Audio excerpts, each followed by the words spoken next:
This act abolished the national origin quotas that had been in place in the United States since the Immigration Act of 1924. It was proposed by Emanuel Celler, co-sponsored by Philip Hart and heavily supported by United States Senator Ted Kennedy. The act was intended to amend the Public Health Service Act so as to strengthen the National Cancer Institute in order to more effectively carry out the national effort against cancer.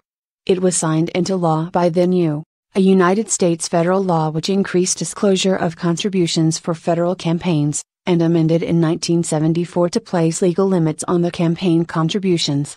The amendment also created the Federal Election Commission, FEC, or COBRA, is a law passed by the U.S. Congress and signed by President Reagan that, among other things, mandates an insurance program giving some employees the ability to continue health insurance coverage after leaving employment.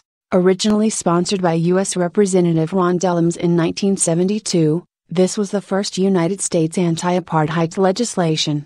The act was initiated in reaction to the plight of blacks in South Africa and demanded the end of apartheid. This act was signed into law on July 26, 1990, by President George H.W. Bush.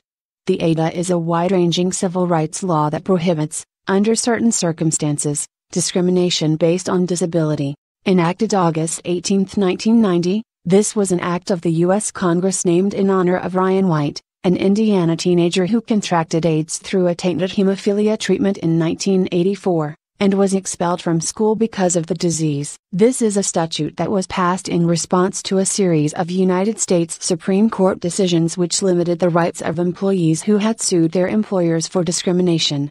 The act represented the first effort since the passage of the Civil Rights Act of 1964 to modify some of the basic procedural and substantive rights provided by federal law in employment discrimination cases. Title I of HIPAA protects health insurance coverage for workers and their families when they change or lose their jobs.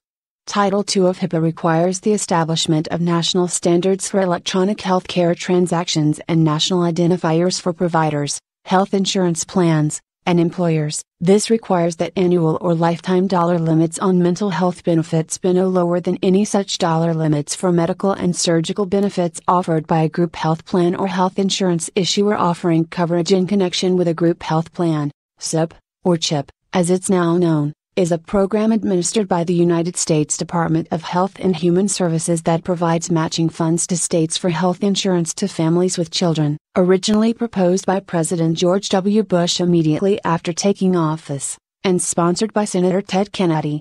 NCLB is based on the belief that setting high standards and establishing measurable goals can improve individual outcomes in education.